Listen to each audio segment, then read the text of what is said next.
Hey, I'm here in Egypt, but I wanted to make sure that you checked out this interview I did with my man, Tim Swain. He's dropping gems.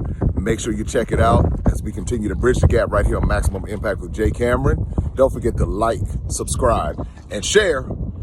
Check out the interview and more on the way from Egypt.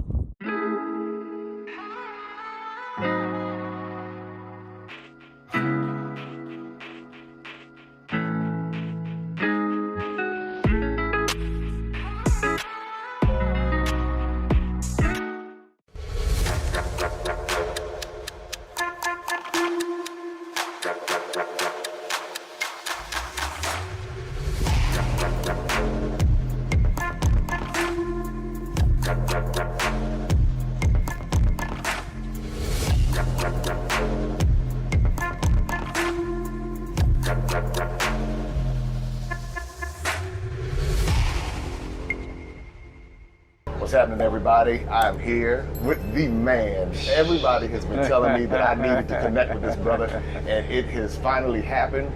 We've actually been talking, and I've been on your channel, now you're on my channel, and you are the founder of Anidaso. Yeah, Anidaso 360, Anidaso 360. This is Mr. Tim Swain from the U.S., but you are now here in Accra, Ghana. You're based in Ghana now? Yeah, so I go back and forth. Okay. But a significant part is definitely here in Ghana. Okay. Yeah. Why Ghana of all places? I shamefully say that it is the only place thus far on the continent I've been to, and it was my gateway introduction to Africa. And because I had relationships here, the nonprofit does a lot of work here, it just made sense to try to set up shop where we already were building roots. Okay, so tell me your first experience here, how you got here, because everybody has a story. And now people starting to throw shade on Ghana because Ghana's getting all of this love. But I realize people are doing that, man, and Ghana has good PR, man. Ghana has really good PR. So what happened was I was a part of a missions organization. It's called the Impact Movement that services communities of African descent. And the president, I remember 2006, I was at the Impact Conference, so shout out to all the Impact people. He said, we're going to Ghana next year. And in my mind, prior to that, Ghana was like the Mecca for black people. Okay. So I said, I don't know how it was actually Africa was the Mecca. The whole continent. And I was like, I don't know how I'm getting there, but I'm going. And so we had to literally raise money. So I raised like $4,000. My church gave like half of it. A little bitty small church gave half of it. And I still have my ticket, man. Wow. I still have that ticket. It was June or July 2007. I stepped on the continent. Back before we had the new airport where you have to get out the back of the plane. Oh, the back of the plane. Yeah, get off the back of the plane and take a bus to the actual airport. Oh, wow. Okay, so that's kind of like how they do it domestic here. The domestic flights here. No, that's how it was international. Oh, wow. When I came in 2007, we walked off the plane, off the back of the plane, took a bus to the actual airport. And as soon as you walk in, there was this big sign with a lady with a fruit basket on her head that said Aquaba. That's the old airport. That had maybe like 2 washrooms in the whole airport. Yeah. You know, and that sounds like that must be the one they use for domestic now. Maybe. That might be what it is. Yeah. So that happened in 2006-7, right? 2007. 2007. Fast forward me to now, you live here. Yeah. You're building your business here. Yeah. What is the vision of what you're doing now? Yeah, so a couple things. There's the nonprofit organization. Our vision really is to create global leaders through cultural immersion. And we believe that when we bridge the gap between Africans and the diaspora, particularly through cultural immersion experiences, we give people an opportunity to understand each other's stories, to also reconcile and heal, because there's a lot of hurt, there's a lot of pain, there's a lot of frustration, why you sold us, why you left us, all this other kind of stuff. Well, we're going to talk about that in a second. And we get an opportunity to heal, and I think also we give people an opportunity to be in position to be transcontinental leaders. Got it. You don't have to stay where you're at. You can venture out and make an impact anywhere in the world.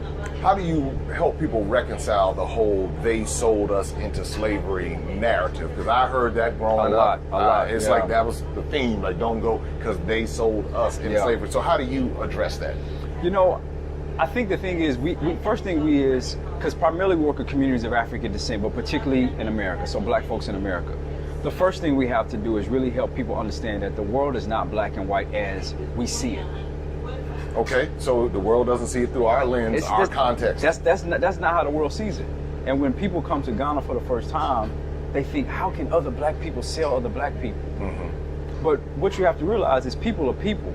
We're talking about 1500s and even maybe a span of time where this whole black consciousness didn't exist. But let's just imagine it did. Let's imagine it did. Jay, listen, if I break in your house and I got some for real things with me. Yes, some for real things. And you ain't got nothing. That's right. What you gonna do? What you gonna do? You can fight back. And there are stories of people who fought back. Yes.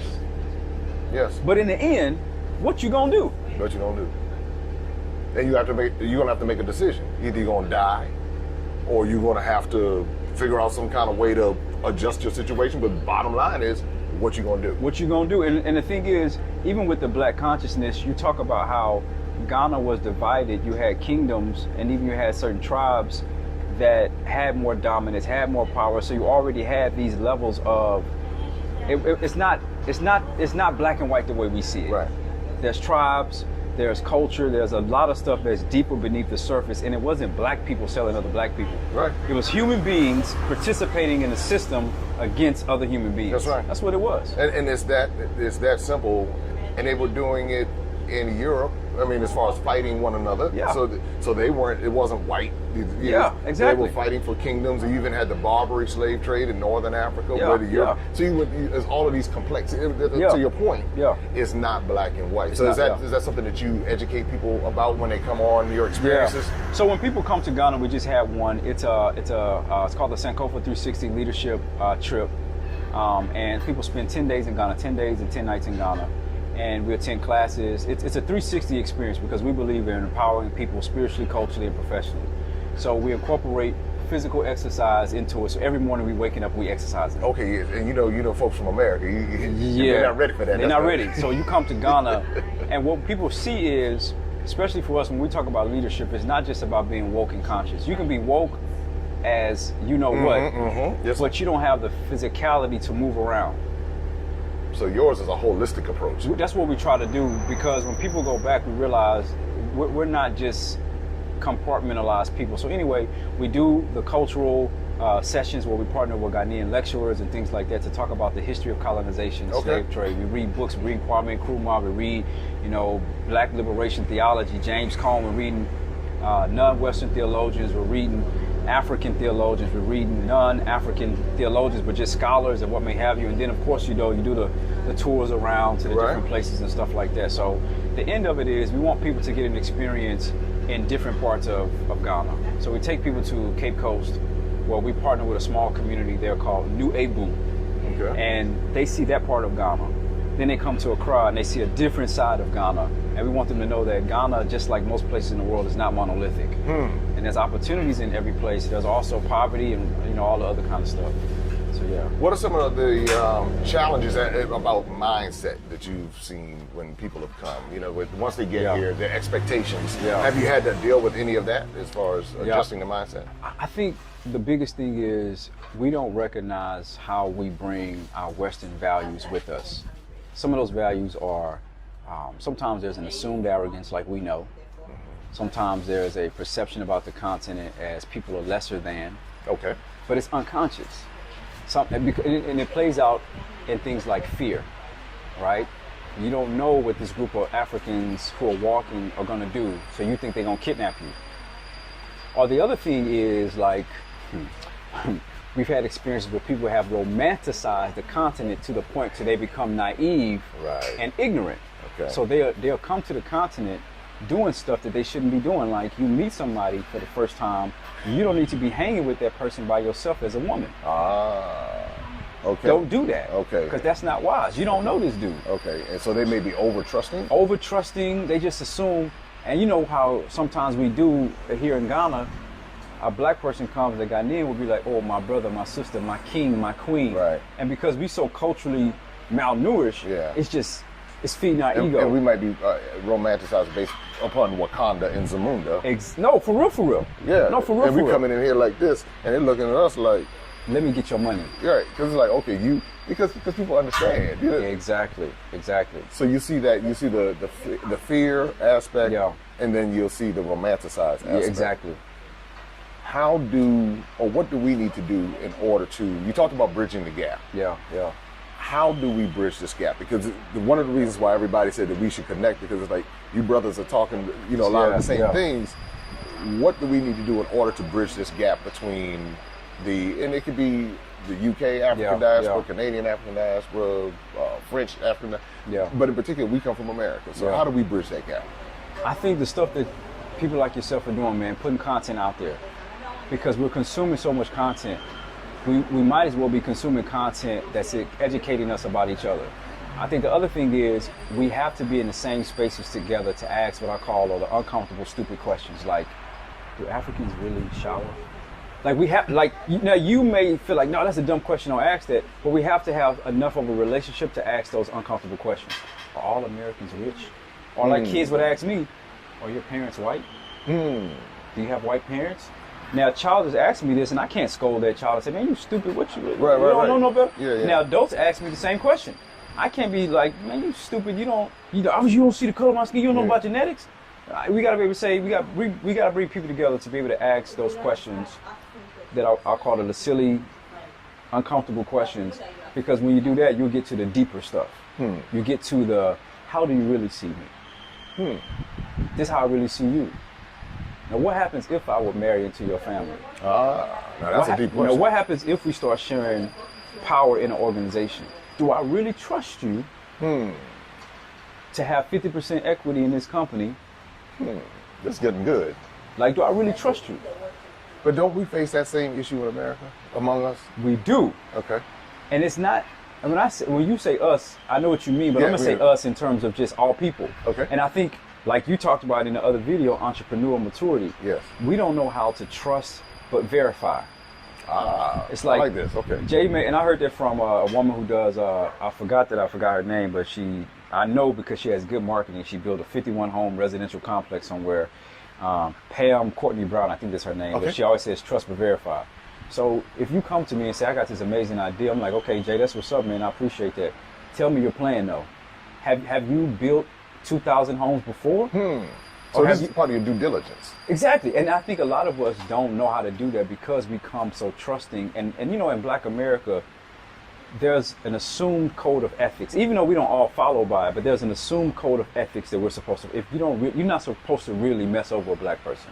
You're really supposed to look out. Right, you're supposed to, but we know the reality. The reality, but unconsciously that exists. Yeah. And so you come to a place where you try to superimpose that same unconscious Black constitution on people that don't have that constitution. Yes. And so you'll end up putting yourself in a bad position, like not doing due diligence.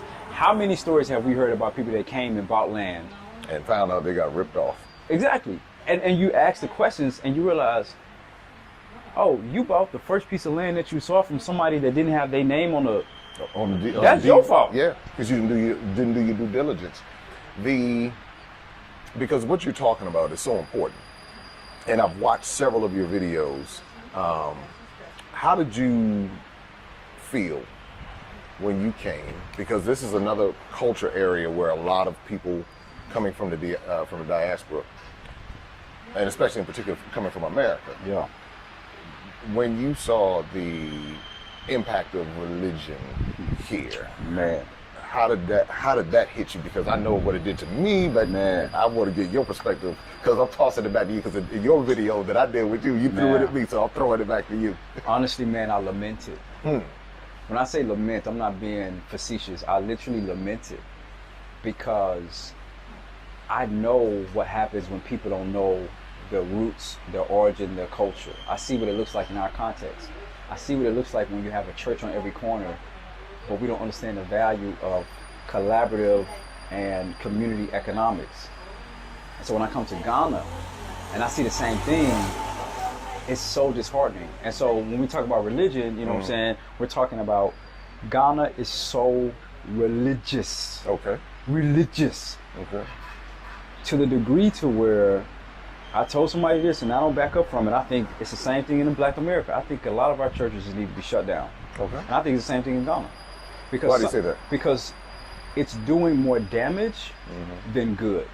When you are presenting a representation of, let's just talk about Christianity not the other religions. Let's just talk about Christianity, because Christianity is the dominant religion in Ghana.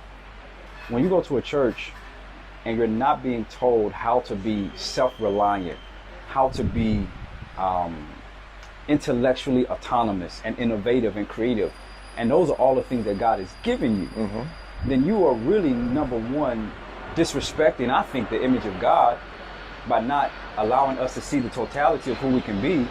And at the same time, it becomes disabling because now I don't have to be participatory in my own liberation.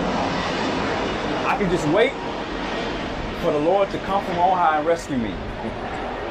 And it's damaging to us, man. It's very damaging. Because you don't see it among other cultures like that. Meaning, when I say other cultures, other ethnic groups, I should say. So when the Chinese come, they just come and do whatever they want to do without that. They know, in essence, they know who they are in their mind, and they come dominate. So, or the Lebanese. I'm just giving some examples of ethnic groups that will come into Africa and just kind of take and run with it.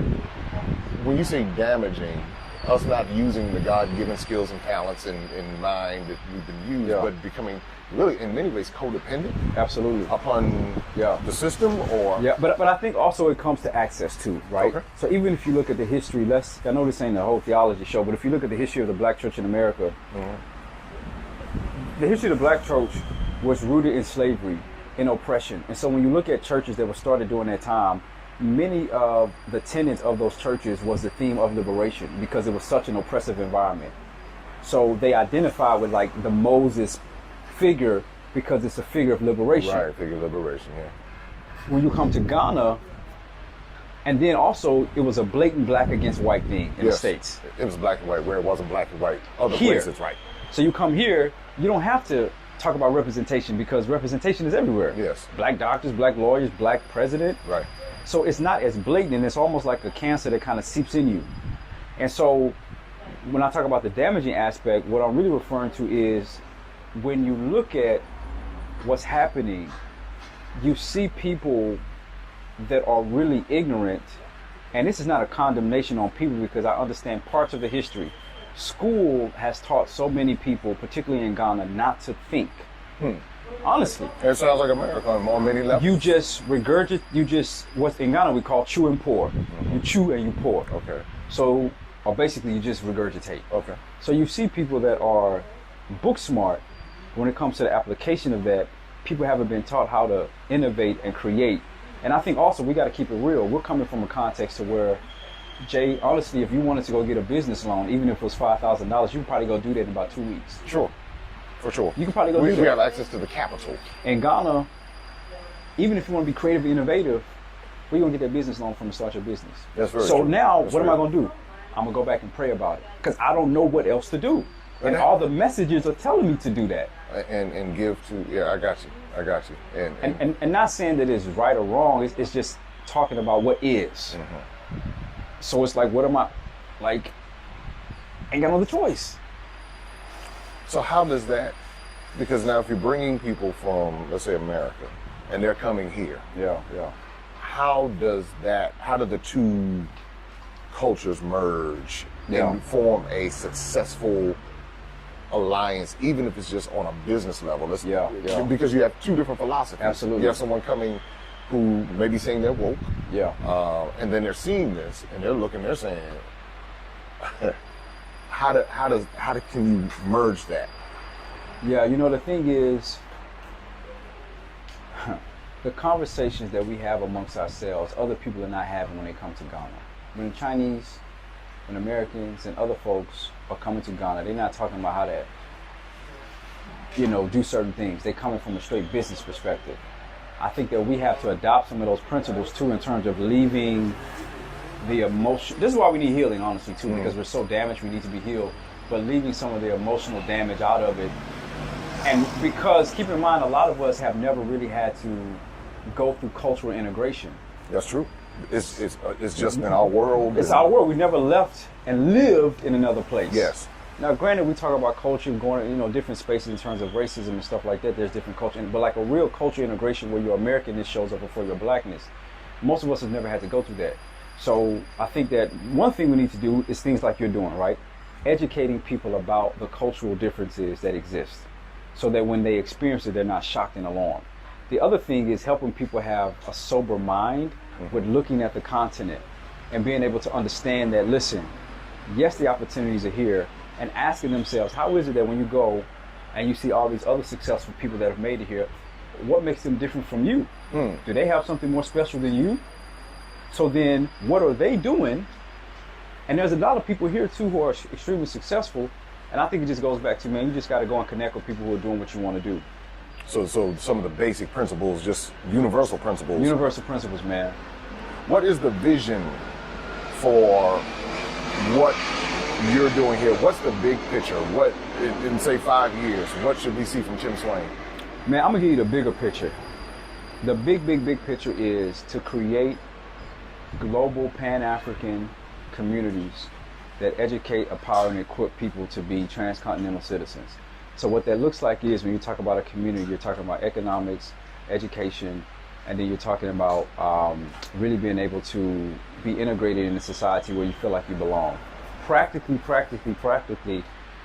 long term, what it looks like is developing schools where young leaders can be trained with a Pan-African and God-centered, character-based leadership, where they can see themselves as participants in the liberation of black folks everywhere.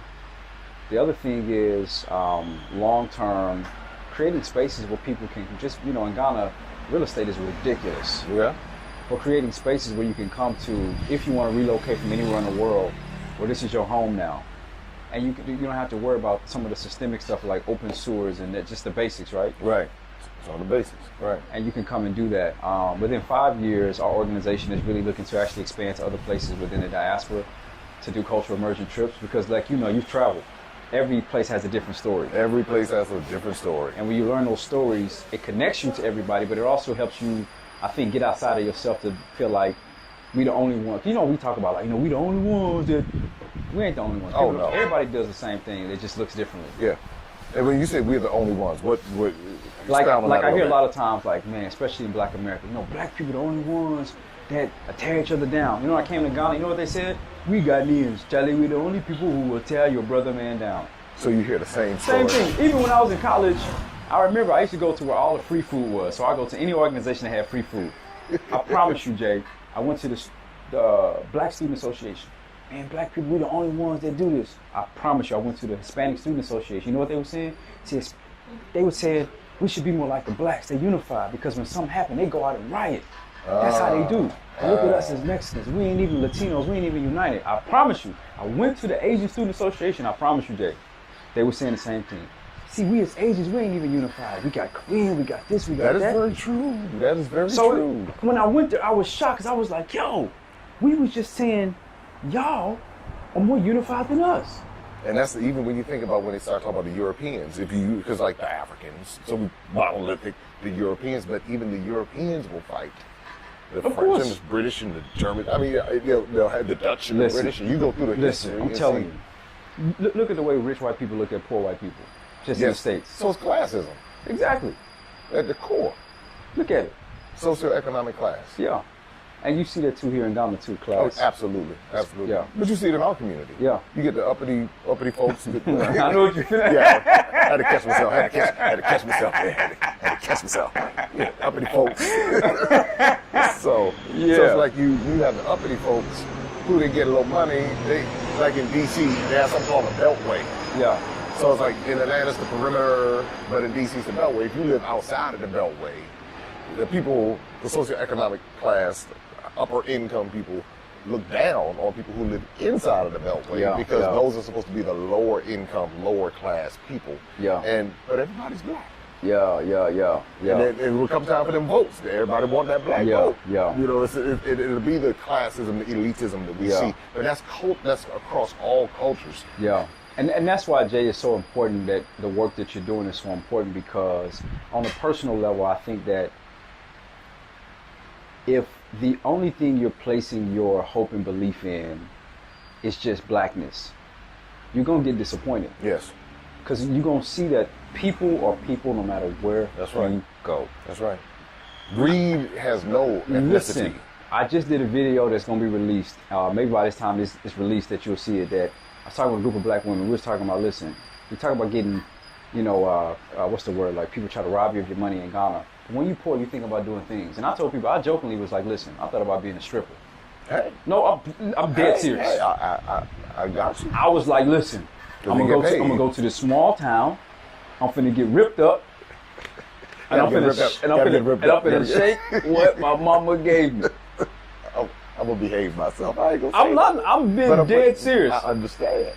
I said, man, I'm finna go and do this thing. But when people have situations, because you don't know what you would do if you have a certain level of need. I'm telling you, man. And that's why when I looked, I say to myself, I would never do X, Y, Z. And I think this comes with the maturity. Yeah. You realize that if I'm hungry enough. Let's not knock you upside your head. Yeah, and I did an interview with a gentleman. No, but for real.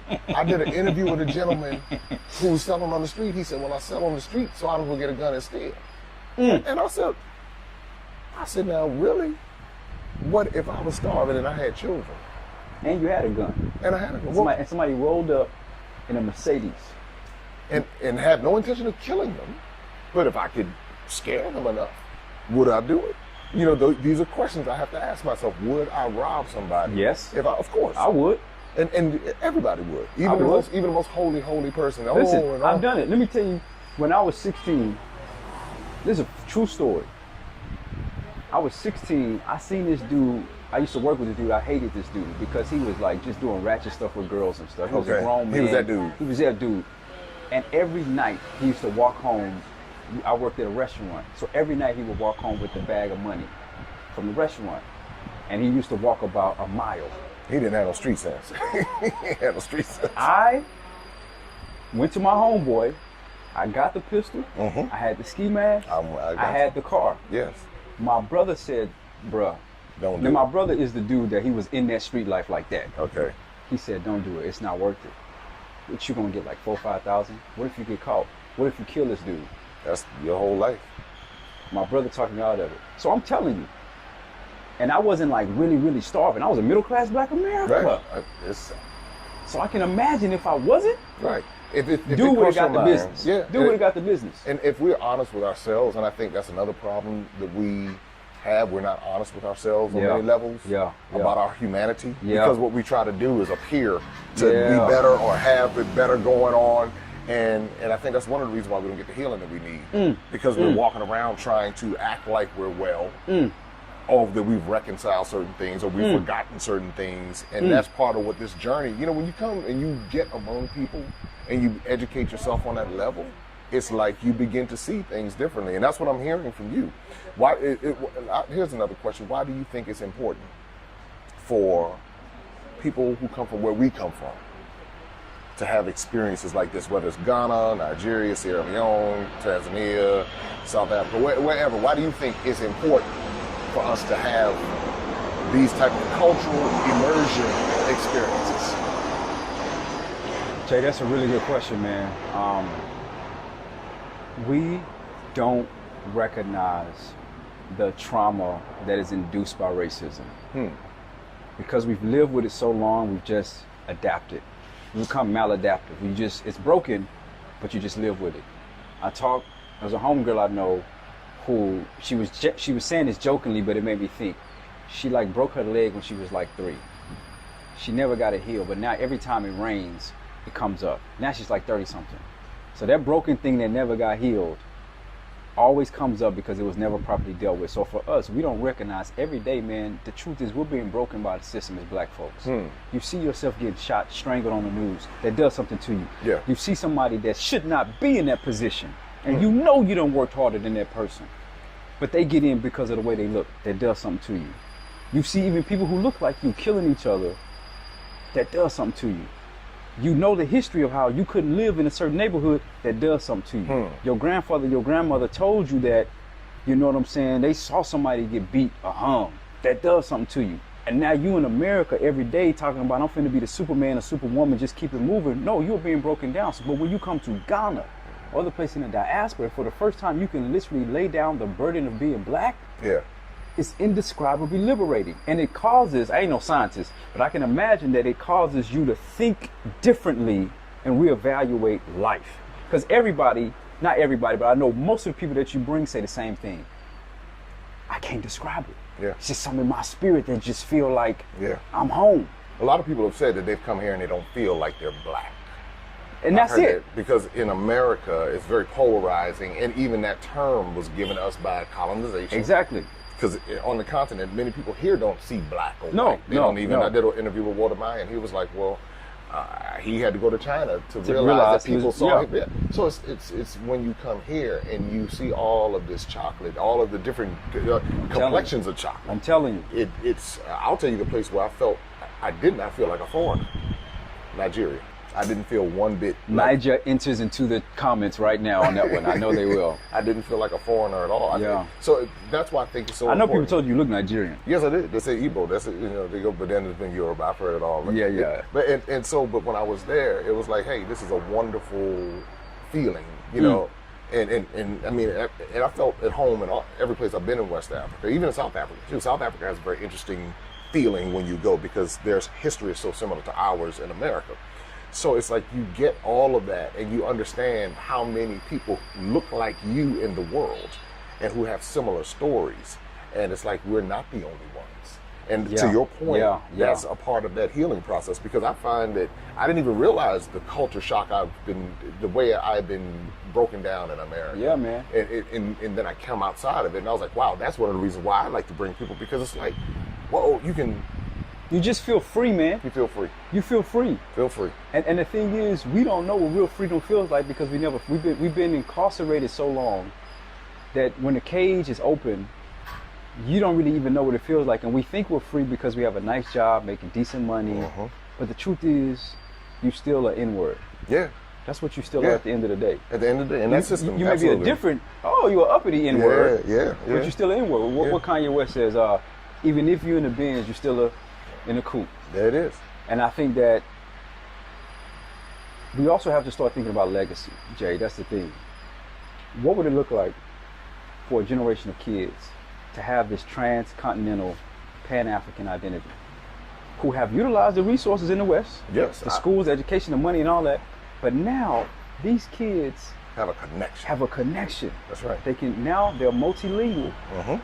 They can go in and out of societies, and now they can set up shop for enjoyment, for business, for whatever. But now you've given them a door. I really get emotional about this stuff. But now you've given them a passport to transform their legacy and their future. And that's the thing that makes it different. That's why people have to come. Yes. All the craziness, the chopping your money and blah, blah, blah. That's emotional stuff. You got to pass the year. But you got a blue passport. Yeah. And as Taliba said, learning to live in the hyphen, African American, living in the hyphen. Living in the hyphen. And it's okay. Wow. Recognize your privilege. Yeah. Utilize it. Open up doors for your children's children so they don't have to experience the same traumas that you did. You said something key. Recognize your privilege, because what does that mean? Recognize, because remember, we in America, we've been taught so many things. Yeah. So we've been taught that we don't have privilege. Exactly. And we've been taught that we're disadvantaged. Yes. At risk, marginalized. All those words. So where's that privilege? Listen, when you come to Ghana, the fact that you can travel here, how many Ghanaians would try to get out of Ghana and how difficult it is? How many Americans can come here easily? You pay the $100, $200, whatever the fee is. Send in your passport, you get your visa, yeah. You're here. And then when you come to Ghana, there's even privilege because, like, I call it Obruni privilege.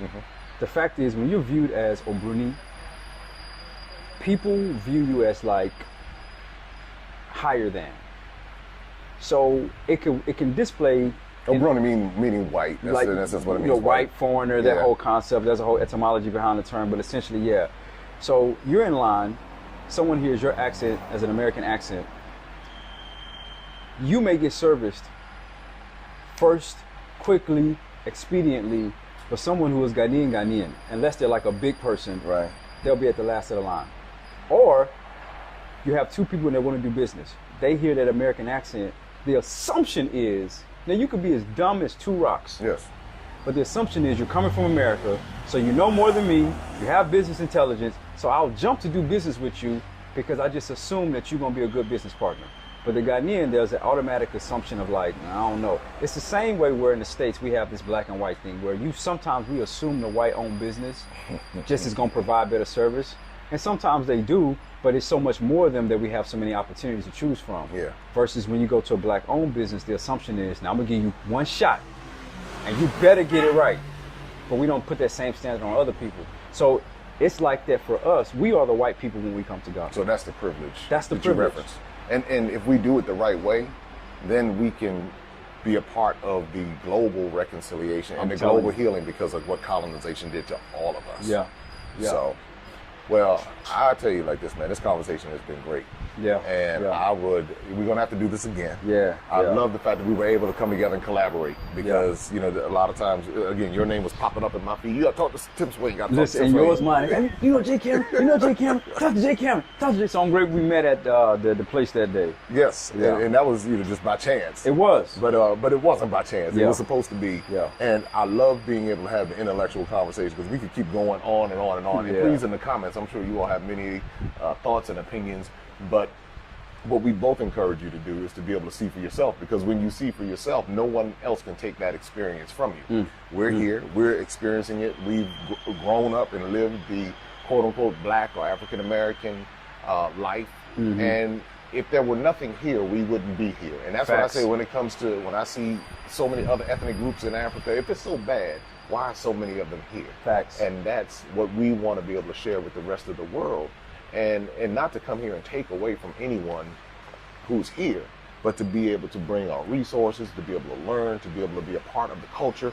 And by doing that, that's how the gap is bridged. And that's the mission that both of us are on, to be able to bridge the cultural gap, the historical gap, the financial gap, all the different gaps that we have, and lead towards that healing. Any final words you want to share with everybody before we wrap up? Listen, man, you said it all.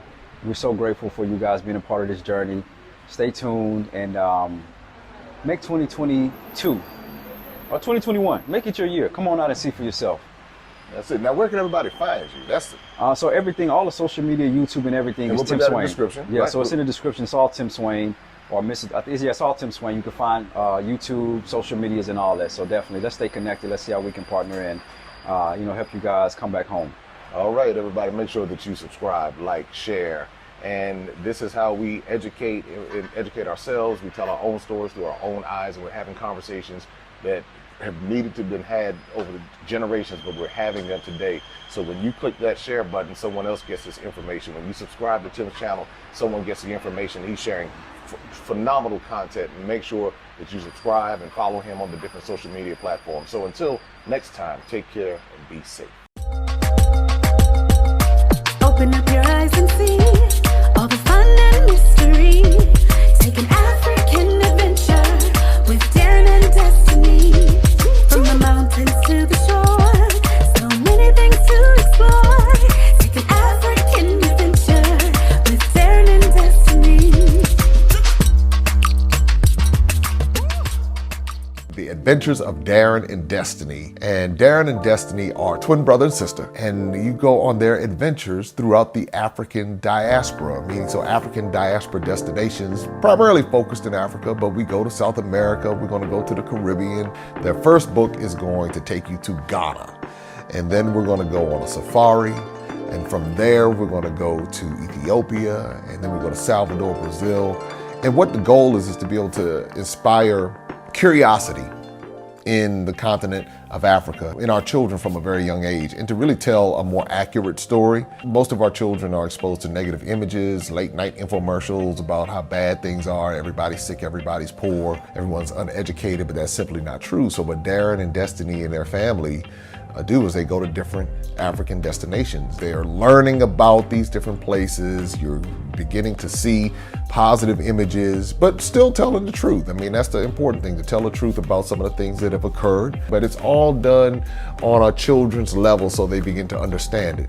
And it begins to pique their curiosity. They begin to learn more. And hopefully one day they will want to explore and visit the continent of Africa and its many countries. There's just so much that Darren and Destiny are able to do And as they're doing it, it's like they begin to open the minds of a new generation. And they don't get bombarded and indoctrinated with negativity. They're actually able to see positivity and inspiring images and messages about the African diaspora, as well as those who are still indigenous to the continent of Africa, and they begin to learn more and just see things differently. So I'm excited about introducing the adventures of Darren and Destiny.